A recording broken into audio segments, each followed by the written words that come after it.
Welcome to Alabama Short Stories, when you're a little behind on your Alabama history. I'm your host, Sean Wright. When I was young, I loved Batman. I was gifted a pair of Batman slippers and a Batman suit on one of my birthdays. It was a plastic helmet that looked like Batman's hood with a face mask and pointy ears. It was much too large for my 5-year-old head. It came with a plastic cape and, best of all, a working yellow utility belt with special compartments and a batarang with a cord attached so I could reel in the victim I had just caught. Pictures of me in my costume are some of my most valued images today. Batman, the TV series starring Adam West as Batman and Burt Ward as Robin, ran on the ABC network from 1966 to 1968. There was also a feature film released between the first two seasons. The series still runs in syndication, and you can probably watch it on the MeTV network today. Its camp style and tongue-in-cheek humor distinguish it from Batman movies produced in later years. The target audience was teenagers, and the storyline would tell a moral story to this audience, and the much younger audience, such as myself, was drawn in by the upbeat music and cartoon graphics. Batman and Robin would fight their cartoon villains in each episode. Villains with names such as the Joker, the Penguin, the Riddler, Catwoman, and Egghead, among others. At the time, I failed to appreciate the talent that lined up to play these roles. Actors such as Cesar Romero, Burgess Meredith, Frank Gorshin, Vincent Price, Milton Berle, Otto Preminger, and Eli Wallach. And who can forget Julie Newmar, Lee Merriweather, and Eartha Kitt, who all took turns as the Catwoman. And then there was Black Widow, a villain whose specialty was bank heists. Batman's first clue to stopping her crime spree was realizing she robbed them in alphabetical order. Black Widow had a special power, a brain short circuit which she used to control men's minds and put them under her influence.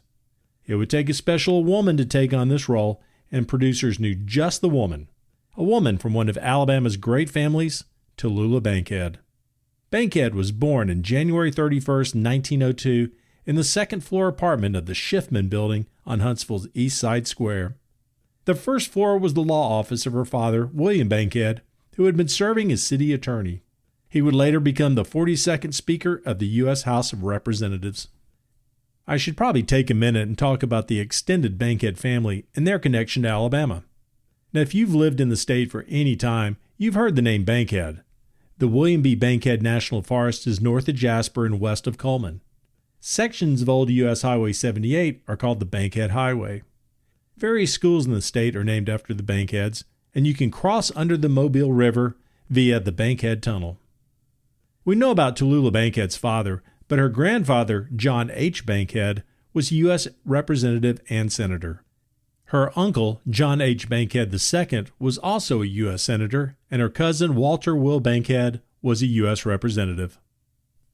3 weeks after Tallulah's birth, her mother, Adelaide Sledge, better known as Ada, contacted sepsis. Before she died, she told her sister-in-law to take care of Eugenia. Tallulah will always be able to take care of herself. William Bankhead was in shock over his wife's death. He was grieving and still had to do his job. And with a newborn Tallulah and 1-year-old Eugenia at home, it was too much for him to handle. Bankhead sent the girls to live with his parents in Jasper when Congress was not in session, and the rest of the time with their Aunt Marie Bankhead Owen and her husband, Thomas Owen, in Montgomery. Growing up, Tallulah wanted nothing more than to be the center of attention. She would do anything she could to get it. She sang, did cartwheels, recited literature, and performed for families and friends. She would also throw tantrums and hold her breath until she turned blue. Today, she might have been diagnosed with ADHD or something similar and been given medication. Since that wasn't available then, she and her sister were shipped off to boarding school, and not just any boarding school. Because of their age, the sisters were sent to the Convent of the Sacred Heart in Manhattanville, New York. Bankhead was described as homely, or a little overweight compared to her older sister, who was slim and prettier. Things changed when they became teenagers. Picture Play magazine was running a contest with the prize of a trip to New York plus a movie part. Bankhead, then 15, sent a photo but forgot to add her name and address. She found out she won when browsing through the magazine at the drugstore. She saw her picture with the caption, "Who is she?" Despite his misgivings, her father, now U.S. Congressman Bankhead, sent a letter to the magazine and included a duplicate photo for proof. She earned $75 for 3 weeks of work on the silent film Who Loved Him Best. Bankhead and her Aunt Louise, serving as a chaperone for the teenager, soon moved into the Algonquin Hotel where all the New York actors and artists lived at the time. Her father agreed to finance the stay in New York. Bankhead would have bit parts in movies and on the stage during the next couple of years. As soon as she turned 18, she left for Paris to volunteer with the Red Cross and, more importantly, left the control of her aunt. If it isn't apparent, Bankhead had an outgoing personality and loved to party. She moved in with the actress Bijou Martin, who soon introduced her to cocaine and marijuana. But she drew the line at alcohol because she promised her father she would not drink. Or as she said, "My father warned me about men and booze, but he never said anything about women and cocaine." And one of my favorite lines on the subject, "Cocaine isn't habit forming. I should know. I've been using it for years." Bankhead was quick-witted and would leave quotes that papers loved. Success was not coming as fast as she had hoped, and New York was not where it was going to happen. She received a cable from a London theater director who recommended her for a substantial part in the play The Dancers. She was a star when she stepped on the stage and would remain in London for the next 8 years, performing in various plays. She loved the adoration, blowing kisses to the audience and saying, "Thank you, darlings." The way she would say darlings with her raspy voice would be a signature for the rest of her life. She loved the theater, but it was suffering from the worldwide depression. At the same time, motion pictures with sound were taking off. Bankhead signed a contract with Paramount Studios and moved to Hollywood.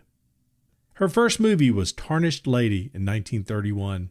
She starred in a few other films before making Devil in the Deep, where she received top billing over co-stars Gary Cooper, Charles Laughton, and Cary Grant. She returned to Broadway in 1933 and starred in a series of average plays that would later be turned into highly successful Hollywood films for other actresses. Forsaking All Others is a film starring Joan Crawford. Jezebel and Dark Victory would star Bette Davis in the film versions. Bankhead was not done with movies. In 1936, David O. Selznick produced a little film called Gone with the Wind, and she was the first choice to play Scarlett O'Hara. Screen tests went well, and Bankhead lobbied hard for the role. She felt she was born to play the role as a woman from Alabama.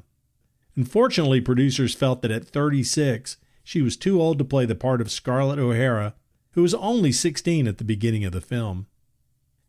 As a consolation, they asked her to play the part of Belle Watling, rumored to be based on Birmingham Madam Louise Wooster. Bankhead declined the role. As the 1930s came to a close, Bankhead was back on Broadway in the part of Regina Giddens in Little Foxes, the role that would finally bring her critical acclaim. She won the Variety Award for Best Actress of the Year.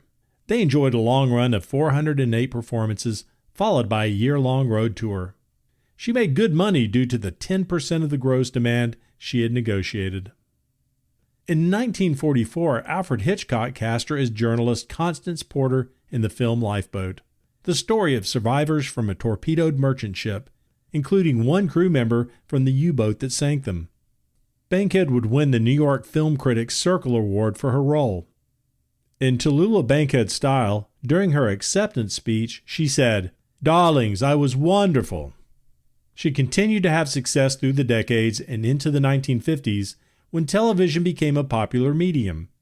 She appeared on popular shows of the day, including the Colgate Comedy Hour, the Martha Raye Show, Schlitz Playhouse of Stars, General Electric Theater, and the Lucy Desi Comedy Hour. If your first introduction to Tallulah Bankhead is this podcast, or maybe you've heard of her but haven't heard her, go to YouTube and search for her appearance on the Lucy Desi Comedy Hour. She plays herself in the episode and will give you an excellent example of her sharp wit and personality. Her last movie would be the British horror film Fanatic in 1965. This B-movie would be retitled Die, Die, My Darling for the U.S. audience.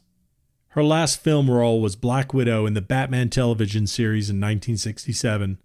The producer warned her that her performance would need to be campy due to the nature of the show. She said, "Don't talk to me about camp, darling. I invented it."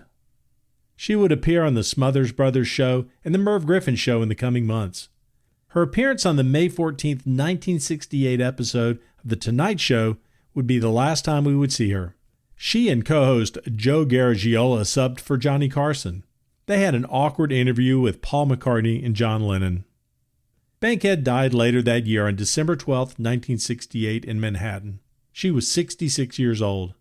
Bankhead died of double pneumonia, but she had emphysema from a lifetime of smoking and was malnourished. Her last words were said to be a request for codeine, bourbon. Tallulah Bankhead, all the way to the end. Hello everybody, Tallulah speaking. I give you due warning, I'm going to sing. So turn me off now or never. Now when you've recovered from the shock, if ever, I propose to warble to you in my very best Galliculture manner a little song all about, well, I'll give you one guess as to what it's all about. Love is a funny thing. Who knows what love will bring? Thanks for listening to this episode of the Alabama Short Stories podcast. If you enjoyed listening, I would appreciate it if you would rate it and leave a review on Apple Podcast and Spotify if you listen there. And if you know someone who might like to hear these stories, share this episode with them and encourage them to subscribe. You can also support the podcast by purchasing the companion book from Amazon.com, which features the first 3 seasons of the podcast. Thanks again, and see you next time on Alabama Short Stories.